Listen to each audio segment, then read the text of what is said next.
नमस्कार दोस्तों, स्वागत है आप सभी का हमारे चैनल नॉलेज एक्सेस पे। गाइज आपको बताना चाहूँगा आज का जो हमारा वीडियो होने वाला है बहुत ही इंटरेस्टिंग टॉपिक पे है। हमारा जो आज का वीडियो है गाइज वो BA programme first year history के चैप्टर को लेके है। हिस्ट्री का चैप्टर है हमारा चैप्टर नंबर फर्स्ट, उसको आज हम डिस्कस करेंगे गाइज। अगर आप प्रिपेयर कर रहे हैं गवर्नमेंट एग्जाम्स के लिए तो आपके लिए बहुत हेल्पफुल होने वाली ये वीडियो। अगर आप बीए प्रोग्राम के स्टूडेंट हैं और आपने हिस्ट्री सब्जेक्ट ले रखा है, बहुत हेल्पफुल होने वाली है गाइज आपके लिए वीडियो। रिक्वेस्ट करूंगा बिना स्किप किए एंड तक वीडियो देखिए, आपको इजीएस्ट वे में गाइज पूरे चैप्टर का कॉन्सेप्ट मैं समझाऊंगा। और आपको बताना चाहूंगा अगर आप हमारे हिस्ट्री के सीरीज को स्टार्टिंग से एंड तक देखते हैं, अगर आप सारे चैप्टर्स कवर करेंगे गाइज, मैं आपके सारे चैप्टर्स की वीडियो बना के डालूंगा। अगर आप सारे चैप्टर्स कवर करेंगे आप बहुत अच्छे मार्क्स अचीव कर सकते हैं। अगर आप एसओएल के स्टूडेंट हैं तो भी कर सकते हैं, रेगुलर के स्टूडेंट हैं तो भी आप बहुत अच्छे मार्क्स जो है स्टूडेंट्स आप अचीव कर सकते हैं। हम स्टार्ट करते हैं चैप्टर गाइज बिना टाइम वेस्ट किए। इससे पहले बताना चाहूंगा अगर आप हमारे चैनल पे पहली बार आए हैं तो आप प्लीज हमारे चैनल को सब्सक्राइब कर लीजिए, जिससे आप एजुकेशन रिलेटेड अपडेट्स आपको टाइम टू टाइम प्रोवाइड होती रहेंगी गाइज। आपको बताना चाहूंगा गाइज हमारा जो फर्स्ट लेसन है बीए प्रोग्राम हिस्ट्री का वो है गाइज इतिहास लेखन की प्रवृत्तियां और स्रोतों का सर्वेक्षण। बहुत इजी चैप्टर है गाइज, आप समझने की कोशिश कीजिएगा। जैसे कि हमें चैप्टर के नाम से ही पता चल रहा है कि इतिहास लेखन की प्रवृत्तियां, इट मीन्स इतिहास लिखने की, इतिहास को गढ़ने की पद्धति क्या थी, ये पूछा जा रहा है चैप्टर में। और स्रोतों का सर्वेक्षण गाइज, यानी कि हमारी इतिहास को लिखने की पद्धति क्या थी और इतिहास के हमें स्रोत क्या है, यानी कि हमें इतिहास की जानकारी किन स्रोतों के थ्रू मिलती है गाइज, वो है इस चैप्टर में। तो चलिए हम स्टार्ट करते हैं बिना टाइम वेस्ट किए गाइज। मैं आपको सिंपलेस्ट वे में बताऊंगा क्योंकि एसओएल का जो आपका स्टडी मटेरियल है उसमें बहुत सी ऐसी चीजें हैं जो एक्स्ट्रा दी गई हैं गाइज। अगर आपके पास टाइम है तो वेल एंड गुड होगा अगर आप बुक रीड कर लें तो, अदरवाइज मैं आपको सिंपलेस्ट वे में बताता हूं जो एग्जाम्स में पूछी जाती हैं गाइज। बहुत इंपॉर्टेंट है, मैं आपको इंपॉर्टेंट पॉइंट्स हाईलाइट करके बताता हूं गाइज। सो इतिहास लेखन की अगर प्रवृत्तियों की मैं बात करूं तो इससे रिलेटेड क्वेश्चन आ जाते हैं गाइज, हमारे एग्जाम्स में भी आते हैं। अगर आप एसओएल के स्टूडेंट हैं, रेगुलर के स्टूडेंट हैं, आपको जरूर ये एग्जाम्स के लिए जो क्वेश्चन मैं बता रहा हूं वो प्रिपेयर कीजिएगा गाइज। जो मैं बता रहा हूं ना आप नोट्स बना सकते हैं, पॉइंट आउट करके लिखिए, मैं बता रहा हूं आपको। सो क्वेश्चन कई बार पूछा जाता है कि प्रारंभिक भारतीय इतिहास लेखन से संबंधित विभिन्न पद्धतियों का विवेचन कीजिए, कि प्रारंभिक इतिहास लेखन संबंधित विभिन्न पद्धतियों का विवेचन कीजिए। सो गाइज मैं आपको बताना चाहूंगा कि आप इसको लिख सकते हैं। अगर मैं इतिहास लेखन की प्रवृत्तियां बताऊं तो इतिहास को लिखने और गढ़ने की पद्धति को इतिहास लेखन कहते हैं गाइज, यानी कि हम इतिहास को लिखते हैं और इतिहास को गढ़ते हैं, दैट इज कॉल्ड हिस्ट्रोग्राफी। इसे हिस्ट्रोग्राफी कहा जाता है गाइज। भारत में आधुनिक मानकों पर इतिहास लेखन का कार्य 18वीं सदी से शुरू हो गया था गाइज। हुआ ये था गाइज जब ईस्ट इंडिया कंपनी हमारे भारत देश में आई थी तो ईस्ट इंडिया कंपनी ने देखा कि भारत पे अगर हमें पूर्ण रूप से रूल करना है, अगर हमें भारत पे रूल करना है तो हमें भारत को इतिहास को जो जानना है वो बहुत महत्वपूर्ण होगा। इसीलिए 1784 में कलकत्ता में एशियाटिक सोसाइटी ऑफ बंगाल की स्थापना की गई गाइस। 1784 में, याद रखिएगा 1784 में कलकत्ता में एशियाटिक सोसाइटी ऑफ बंगाल की स्थापना से इसकी शुरुआत हुई। भारतीय इतिहास लेखन की पद्धति को निम्न रूपों में समझा जा सकता है गाइज। बताना चाहूंगा आपको सिंपलेस्ट वे में बता रहा हूं गाइज कि हमने क्या पढ़ा कि इतिहास को लिखने हैं, इतिहास को लिखते हैं, उसे क्या कहते हैं, हिस्टोग्राफी कहते हैं। ओके, अब जब ईस्ट इंडिया कंपनी भारत में आई थी, उन्होंने भारत को रूल करना चाहा। भारत को ऊपर रूल करने के लिए भारत का इतिहास जानना महत्वपूर्ण था कि इंडिया कैसे हैं, लोग यहाँ के किस प्रकार के होते हैं। तो 1784 में इसकी शुरुआत हुई एशियाटिक सोसाइटी ऑफ बंगाल की स्थापना से गाइज। सो इसकी कुछ पद्धतियां हैं, कुछ पॉइंट्स मैं बता रहा हूं आपको। प्राच्यवाद और भारतीयवाद की पद्धति गाइज, हुआ यह था कि 18वीं और 19वीं सदी में प्राच्यवाद और भारतीयवाद के लेखन ने भारतीय इतिहास लेखन को बहुत प्रभावित किया। सर विलियम्स जॉन्स और चार्ल्स विल्किंस ने भारतीय साहित्य और संस्कृति में गहरी अभिरुचि प्रदर्शित की। सो गाइज हुआ यह था कि दो दार्शनिक थे बहुत बड़े, नाम नोट कर लीजिएगा, सर विलियम जोन्स और चार्ल्स विल्किंस। उन्होंने क्या किया, भारतीय संस्कृति में उन्होंने अपनी बहुत अभिरुचि दिखाई। भारतीयवाद के रूप में जर्मन विद्वान मैक्स मूलर सर्वाधिक प्रतिष्ठित हुए। अब एक जर्मन विद्वान थे मैक्स मूलर, वो भी बहुत प्रतिष्ठित हुए भारतीयवाद पद्धति को लेके। हालांकि मैक्स मूलर का कहना ये था, मैं आपको बताना चाहूँगा कि मैक्स मूलर मानते थे कि भारत जो है, उसके जो व्यक्ति हैं, यानी कि भारतीय मानस में राजनीतिक और भौतिक चिंतन की क्षमता नहीं है, भारतीयों में इतिहास बोध नहीं है, इनमें राष्ट्रीयता की भावना और स्वराज की भावना विकसित नहीं हुई थी। दूसरा पॉइंट गाइस नोट जरूर कीजिएगा पॉइंट। पहला मैंने आपको बताया प्राच्यविदों और भारतीयविदों की पद्धति, जिसमें हमने पढ़ा कि 18वीं 19वीं सदी में प्राच्यविद और भारतीयवाद जो लेखन है वो बहुत प्रभावित हुआ। सर विलियम जॉन्स और चार्ल्स विल्सन भारतीय साहित्य और संस्कृति की गहरी अभिरुचि प्रदर्शित की है उन्होंने। और थर्ड पॉइंट मैंने आपको बताया कि मैक्स मुलर जो विद्वान थे जर्मन, उन्होंने क्या बोला कि भारतीय जो हैं वो राजनीतिक और भौतिक स्तर पर चिंतन की क्षमता नहीं रखते हैं, भारतीयों में इतिहास बोध नहीं है, राष्ट्र की भावना और स्वराज की भावना विकसित नहीं हुई है। सो सेकेंड पॉइंट है चार्ल्स ग्रांट और उपयोगितावादी पद्धति। और चार्ल्स ग्रांट जो थे ना, जेम्स मिल जैसे इतिहासकार आरंभिक प्राच्यवाद से सहमत नहीं थे, वो प्राच्यवाद पद्धति से सहमत नहीं थे, उन्होंने उपयोगितावाद पद्धति को बेहतर माना। उनका कहना था कि उपयोगितावाद पद्धति के अनुसार जो भारतीय हैं वो बर्बर हैं, विवेकहीन है। इन इतिहासकारों ने भारतीय समाज को अप्रगतिशील और अवरुद्ध माना था गाइस। थर्ड पॉइंट है ब्रिटिश प्रशासन से जुड़े इतिहासकार। कुछ ऐसे भी इतिहासकार थे जो ब्रिटिश के समय में प्रशासनिक गतिविधियों में शामिल थे, तो ऐसे इतिहासकार थे। ब्रिटिश प्रशासन से जुड़े इतिहासकारों में बीसेंट ए स्मिथ का नाम सबसे ऊपर है। स्मिथ ने अपनी भारतीय इतिहास का व्यवस्थित सर्वेक्षण किया था गाइस। उनका मानना था कि भारत में निरंकुश शासकों का लंबा इतिहास रहा है। उन्होंने भारतीय राजाओं के शासन से जुड़ी विशेषताओं का अध्ययन किया, वे प्रशासन की कठोरताओं को विशेष रूप में सामने लाए। ब्रिटिश प्रशासन से जुड़े इतिहासकारों ने औपनिवेशिक शासन व उसके द्वारा भारतीय संसदों के दोहन को न्यायपूर्ण और नैतिक सिद्ध करने के उद्देश्य से इतिहास लेखन का काम किया। इन इतिहासकारों के ऐतिहासिक साक्ष्य को विकृत करने वाला माना जाता है। तो गाइज जो ब्रिटिश प्रशासन से जुड़े इतिहासकार थे, उन्होंने ब्रिटिश काल में भारतीय व्यवस्था का अध्ययन किया, प्रशासन की कठोरता किस प्रकार की थी उसको भी सामने लाया, और औपनिवेशिक शासन में उसके द्वारा भारतीय संसाधनों के दोहन के न्यायपूर्ण और नैतिक सिद्ध करने के उद्देश्य से इतिहास लिखने का काम किया। उस औपनिवेशिक काल में भारत में किस प्रकार के जो है औपनिवेशिक में न्याय होता था या किस प्रकार से लोगों का दोहन होता था अधिकारों का, उसका भी उन्होंने पूर्ण रूप से इतिहास लेखन का काम इसीलिए उन्होंने किया ताकि लोगों को ये चीज़ अच्छी तरह से समझ में आ सके। गाइस फोर्थ पॉइंट है भारतीय इतिहासकारों की पद्धति।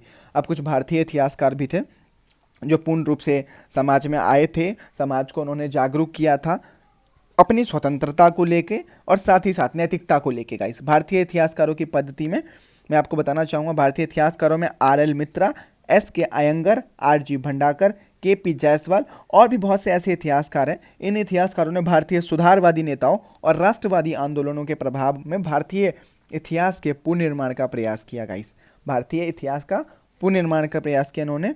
अब इन्होंने क्या किया, इसमें RL मित्रा, RG भंडाकर और बहुत से ऐसे इतिहासकार थे जो समाज सुधार और प्राचीन भारतीय मूल ग्रंथ की अध्ययन की पृष्ठभूमि में अपना महत्वपूर्ण योगदान दिया उन्होंने। जैसे भंडाकर ने विधवा पुनर्विवाह का समर्थन एवं जाति प्रथा और बाल विवाह जैसी बुराइयों की निंदा की थी। गाइस हमारे भारतीय इतिहासकार में एक इतिहासकार थे जिनका नाम भंडाकर था। गाइस उन्होंने क्या किया, भारतीय जो विधवा पुनर्विवाह है उसका उन्होंने समर्थन किया, जाति प्रथा का विरोध किया, बाल विवाह जैसी बुराइयों की भी उन्होंने निंदा की।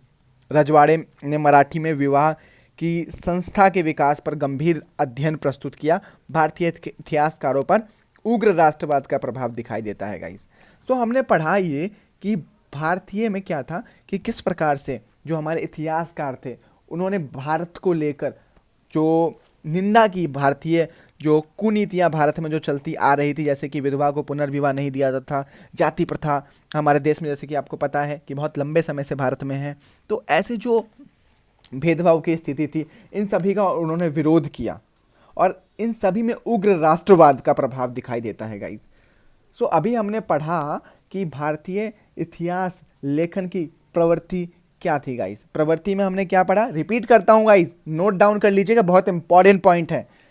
भारतीय इतिहास लेखन की पद्धति यानी भारत के इतिहास को लिखने की पद्धति क्या थी, प्राच्यवाद और भारतीयवाद की पद्धति थी, चार्ल्स ग्रांट और उपयोगितावादी पद्धति थी सेकंड, थर्ड थी ब्रिटिश प्रशासन से जुड़े इतिहासकार, फोर्थ था भारतीय इतिहासकारों की पद्धति जिसमें भारतीय इतिहासकारों की राष्ट्रवादिता को दिखाया गया है।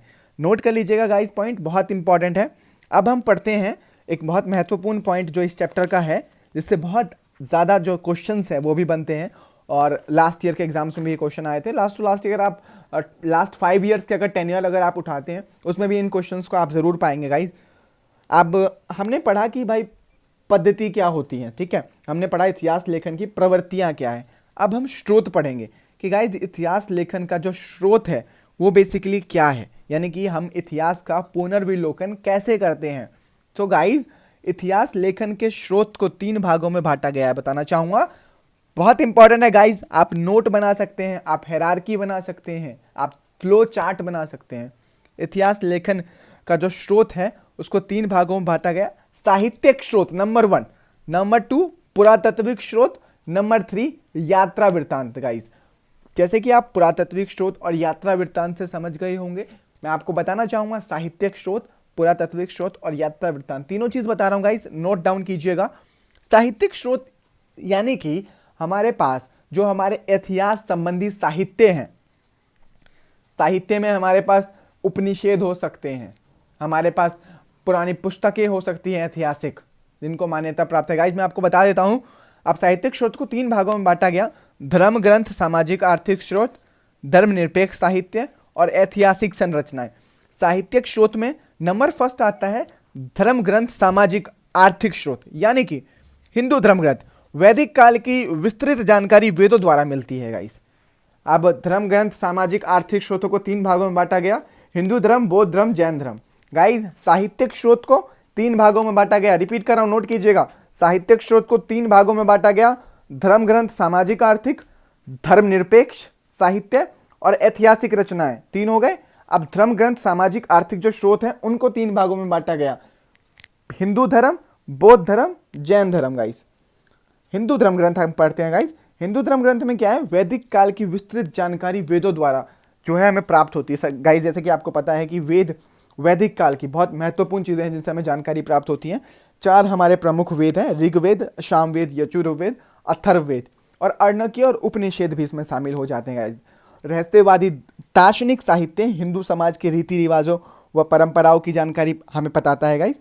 रामायण और महाभारत, पुराण, समर्थी साहित्य, हिंदू राजवंशों के साहित्य, कुरुनंद, मौर्य, ऐसे जो साहित्य हैं इनसे हमें बहुत अधिक मात्रा में जानकारी मिलती है हिंदू धर्म ग्रंथ की।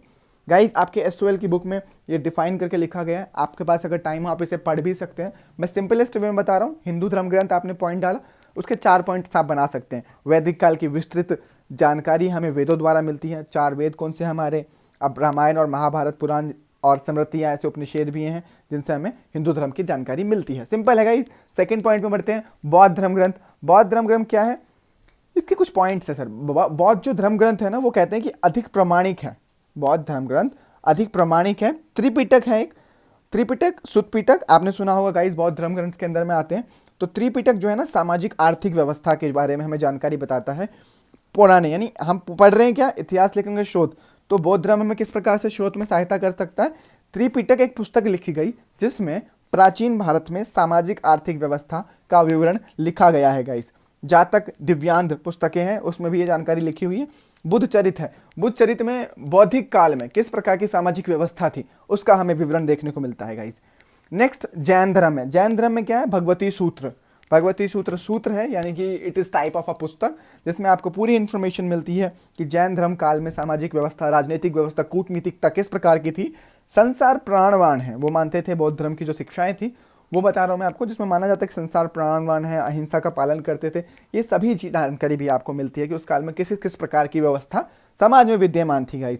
हमने पढ़ा साहित्यिक स्रोत। साहित्यिक स्रोत में पॉइंट आता है धार्मिक ग्रंथ, सामाजिक आर्थिक स्रोत, जिसके 3 भाग हैं, हिंदू धर्म ग्रंथ, बौद्ध धर्म ग्रंथ, जैन धर्म ग्रंथ, हमने डिस्कस कर लिया गाइस। अब हम पढ़ते हैं धर्मनिरपेक्ष साहित्य, यानी कि साहित्यिक स्रोत 3 भागों में बांटा गया था, धर्म ग्रंथ, सामाजिक स्रोत, धर्मनिरपेक्ष साहित्य और ऐतिहासिक रचनाएं। तो गाइज अब हम धर्म ग्रंथ साहित्यिक पढ़ रहे हैं। धर्म ग्रंथ साहित्य में अगर मैं आपको बताऊं, धर्मनिरपेक्ष साहित्य भी हम इसे कहते हैं, जिसमें फर्स्ट पॉइंट है राजनीतिक अर्थव्यवस्था से संबंधित रचना। गाइज राजनीतिक अर्थव्यवस्था संबंधित रचना यानी कि कौटिल्य का अर्थशास्त्र मौर्य साम्राज्य की जानकारी देता है। इसमें पॉइंट्स आप बना सकते हैं। धर्म ग्रंथ साहित्य, उसका जो फर्स्ट पॉइंट है वो है राजनीतिक अर्थव्यवस्था से संबंधित रचना। अब सब टाइटल है इसका मतलब सब टाइटल राजनीतिक अर्थशास्त्र से संबंधित रचना है। इसमें पॉइंट्स है। कौटिल्य का अर्थशास्त्र जो है वो मौर्य साम्राज्य की जानकारी हमें देता है। इस ग्रंथ से राजनीतिक कूटनीति के बारे में हमें पता लगा है। साथ ही साथ मौर्य काल के राजनीतिक, आर्थिक, धार्मिक जीवन का भी वर्णन हमें इससे मिलता है गाइस। सेकंड है नाटक। सो गाइस, जैसे कि मैं आपको बताना चाहूँगा, प्राचीन भारत के संबंध में जानकारी के एक अन्योत्र है नाटकीय ग्रंथ, यानी कि प्राचीन भारत की जो जानकारी हमें मिलती है उसका एक महत्वपूर्ण जो स्रोत है वो नाटक ग्रंथ भी है। नाटक ग्रंथों से प्राचीन भारत की जानकारी मिलती है। मुद्राक्ष से नंदों और मौर्यों के संबंध में जानकारी मिलती है। मुद्राक्ष एक नाटक है गाइस, जिससे हमें नंदो जो साम्राज्य था और मौर्य साम्राज्य था उसके संबंध में जानकारी मिलती है। देवचंद्र गुप्तम गुप्तों की छावली जानकारी हमें प्रोवाइड कराता है guys. Next we come to जीवन चरित। जीवन चरित के बारे में हम पढ़ते हैं। जीवन चरित को आप कह सकते हैं इन टर्म्स ऑफ बायोग्राफी। अब हमारे यहाँ पे इस टाइम पे अगर करंट की बताऊँ, हम बायोग्राफी पढ़ते हैं, हमने महात्मा गांधी जी की बायोग्राफी पढ़ी। ठीक इसी प्रकार प्राचीन इतिहास में भी कुछ जीवन चरित लिखे जाते थे, जिसमें गाइस फर्स्ट है हर्ष चरित। हर्ष चरित्र में हर्षवर्धन के बारे में बाणभट्ट द्वारा लिखा गया वर्णन है। बाणभट्ट ने हर्षवर्धन के राज्य काल में किस प्रकार का जो उन्होंने राज्य को संभाला था, राज्य की देखरेख करी थी, सामाजिक व्यवस्था क्या थी, उसका पूर्ण रूप से विवरण कर रखा है। हर्षचरित का विवरण, यानी कि जो हर्षवर्धन जी थे उन्होंने किस प्रकार से शासन किया, कौन कौन से युद्ध लड़े, सब जी जानकारी इसमें मिलती है गाइस आपको। सेकेंड पॉइंट है पद्मचरित। गैर निरपेक्ष शासक विवेक कामदन चरित राजा विक्रमादित्य। विक्रमादित्य राजा थे एक, आपको पता होगा गाइस। सो विक्रमादित्य जो राजा थे ना, उनके ऊपर भी जीवन चरित लिख रखा है, जिसे पद्मचरित कहते हैं, जिसमें भी हमें इसकी पूरी जानकारी जो है प्राप्त होती है गाइस। आई रिपीट, हमने पढ़ा साहित्यिक स्रोत 3 भागों में बटा है। धर्म ग्रंथ, सामाजिक, आर्थिक, धर्मनिरपेक्ष साहित्य और ऐतिहासिक रचनाएं। धर्म ग्रंथ 3 भागों में बटा हुआ है। धर्म ग्रंथ सामाजिक, आर्थिक, हिंदू धर्म, बौद्ध धर्म और जैन धर्म। धर्मनिरपेक्ष साहित्य में हमने पढ़ा, वो भी 3 भागों में बटा हुआ है। राजनीतिक, अर्थव्यवस्था से संबंधित रचना, नाटक और जीवन चरित। गाइस ध्यान से सुनिएगा, पॉइंट्स बना लीजिएगा, बहुत इंपॉर्टेंट है गाइस। अगर आप इसे पढ़ते हैं, इसे सुनते हैं, आप 110% बेस्ट मार्क्स जो हैं वो अचीव कर सकते हैं एग्जाम्स में। आपको बताना चाहूँगा जो नेक्स्ट लेसन है, नेक्स्ट जो हमारा पॉइंट है, हमने पढ़ा था कि प्राचीन भारतीय इतिहास के प्रमुख स्रोत क्या है, हमने पढ़ा साहित्यिक स्रोत। नाउ वी कम टू पुरातात्विक स्रोत, which is very important guys. पुरातात्विक स्रोत, पुरातात्विक स्रोतों में गाइज आप 4 पॉइंट्स बना सकते हैं: अभिलेख, सिक्के, नगर तथा स्मारक तथा अन्य अवशेष। सो अभिलेखों की अगर मैं बात करूं, पॉइंट्स बना लीजिएगा, बहुत इजी कॉन्सेप्ट, बहुत इजी लैंग्वेज में आपको बताने वाला हूं गाइस। अभिलेख सर्वाधिक विश्वसनीय स्रोत हैं। ये तथ्यों पर आधारित होते हैं। ये पत्थर तथा धातुओं पर उत्कीर्ण किए जाते हैं। अभिलेख राजकीय तथा निजी होते हैं। वे विभिन्न भाषाओं में लिखे जाते हैं, जैसे पाली, प्राकृतिक, संस्कृत, तमिल, तेलुगु। गाइस आपको बताना चाहूँगा ये पुरातात्विक स्रोत बहुत इंपॉर्टेंट है। वैसे ये पुरातात्विक स्रोत से बहुत ज़्यादा क्वेश्चन भी पूछे जाते हैं कि पुरातात्विक स्रोत किस प्रकार से हेल्प करते हैं हमें इतिहास को जानने में। ओके गाइस, सो पुरातात्विक स्रोत हमें हेल्प करते हैं। इसमें महत्वपूर्ण पॉइंट, फर्स्ट पॉइंट है अभिलेख। अभिलेख के बारे में वैसे तो बहुत बड़ा कॉन्सेप्ट है, लेकिन मैं आपको ईजिएस्ट वे में बताना चाहूँगा। तो अभिलेख क्या होते हैं? बहुत विश्वसनीय होते हैं। ठीक है, ये पत्थरों पर तथा धातुओं पर उत्कीर्ण किए जाते हैं। ये राजकीय भी होते हैं, निजी भी होते हैं, यानी कि सरकारी भी होते हैं और निजी भी होते हैं। विभिन्न भाषाओं में लिखे हैं, पाली, प्राकृत, संस्कृत, तमिल, तेलुगु, ब्राह्मण, बहुत अत्यधिक मात्रा में अशोक से संबंधित अगर ज़्यादातर अभिलेख हैं और ब्राह्मणी लिपि में प्राप्त हुए हैं गाइस, रिमेंबर कीजिएगा। सेकेंड पॉइंट बताना चाहूँगा सिक्के। सिक्के किस प्रकार से महत्वपूर्ण है पुरातात्विक स्रोत में? ये इतिहास की जानकारी देते हैं गाइस। जो सिक्के हैं ना, वो हमें इतिहास की जानकारी देते हैं। इतिहास की जानकारी देते हैं। अब इतिहास की जानकारी किस प्रकार से देते हैं? सिक्के धातुओं पर बने होते हैं। आहत सिक्के, सातवाहन शासक ने गाइस चलाए होंगे, आपने 12th क्लास में पढ़ा होगा सातवाहन शासक के बारे में। उन्होंने आहत सिक्के चलाए थे। सिक्कों पर चित्र उत्कीर्ण किए जाते हैं।